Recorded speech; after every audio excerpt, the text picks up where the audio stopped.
All right, if you've ever felt like you're just drowning in information, well, you've come to the right place. Today, we're going to talk all about note taking. It's a skill, right? Something we all do, but let's be honest, very few of us were ever actually taught how to do it well. So let me ask you this. Do your notes feel like a graveyard for good ideas? You know, that place where inspiration just goes to die, buried under pages and pages of scribbles you never, ever look at again? Yeah, if you're nodding along right now, trust me, you are not alone. You know, this reminds me of a story from a graduate student over on Reddit, username Pump My Love. They were struggling with this exact problem. They'd tried all these rigid, super complex systems, and it just turned note-taking into a total chore. But as they started to evolve their method, something amazing happened. Taking notes actually became enjoyable. It helped them figure out what they were genuinely passionate about. And honestly, that's the whole point of what we're talking about today. The goal is to move beyond just capturing information and start building a system for thinking. A system where your notes aren't dead, they're a living, breathing network of ideas that you can actually use to create, to learn, and to innovate. Okay, so the first big decision you have to make, really, it all boils down to one fundamental choice. Do you need structure or do you need freedom? This is like the core philosophical divide in the entire world of note-taking. So on one side, you've got your structured systems. Think of these like a perfectly organized filing cabinet for your brain. Everything is designed for order, for systematic capture, and for super efficient recall.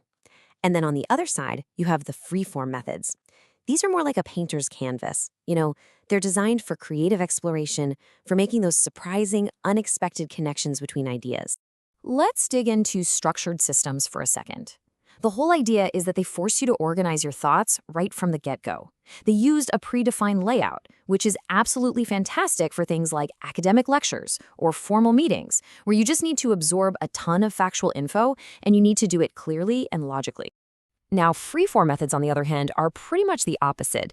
They are all about making connections. There's no rigid top-down structure here. Instead, they let you visually map out how all these different ideas relate to each other in this really organic, non-linear kind of way. Okay, so with those two big philosophies in mind, structure versus freedom, let's actually look at some classic methods in action. Think of this next part as exploring your note-taker's toolkit. And remember, the key here isn't to find one single perfect method. It's about knowing which tool to pull out for which job. All right, first up, the absolute king of structured systems, the Cornell method.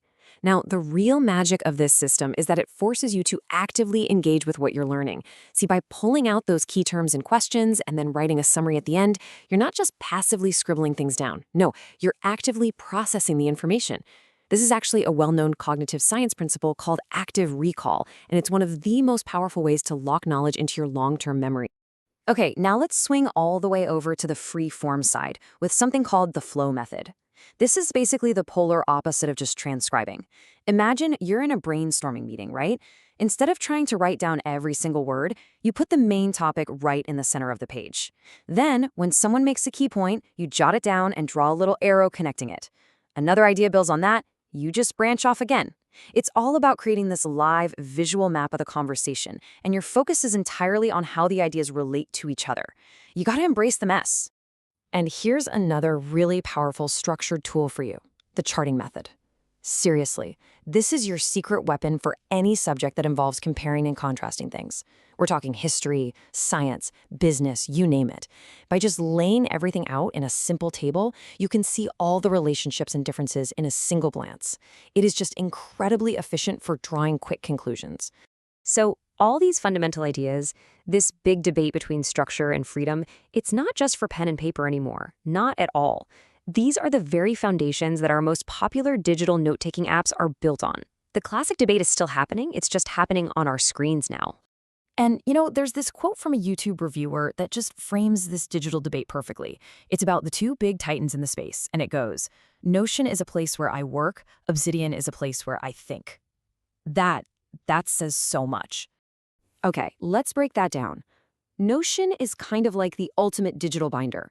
It's highly structured, it's amazing for project management, and it's built from the ground up for collaboration. Obsidian, on the other hand, is more like a digital garden. It's all about freedom. It stores your notes right on your computer as simple text files that you can link together to create this massive, interconnected web of ideas. So the choice really comes down to your priorities, doesn't it? Do you need that polished, collaborative workspace to get things done? Or do you need a private, super customizable space just to think? And this really brings us to the most important part of this whole conversation. After looking at all these different methods and all these digital tools, the single biggest takeaway is this: there is no single best way to take notes. The goal, the real goal, is to build a system that actually works for your brain. Let's circle back to that grad student from the beginning, Pump My Love. Their journey just shows this perfectly. A great note-taking system isn't static. It has to evolve with you. They started with one rigid system, realized it was way too slow, so they adapted it. And they eventually landed on this really cool hybrid approach, blending that free-form writing on paper with a searchable digital database. They built a system that perfectly fit their changing needs.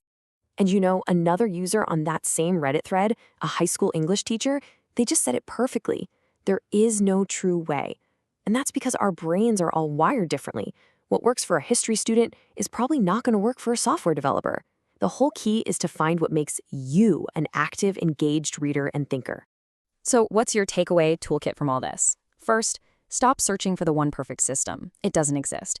Instead, focus on building a toolkit. Mix and match these methods. Use the Cornell method for that super dense textbook chapter, and then use the flow method for your next big brainstorming session. But most importantly, always remember the goal. We're not just building a library of facts here. We're building a machine for thinking. I want to leave you with just one final thought to chew on. We usually think of our notes as a way to capture information that's already out there, right? But what if we flipped that on its head? What if your notes weren't just for capturing knowledge, but for building it? What new ideas could you create then?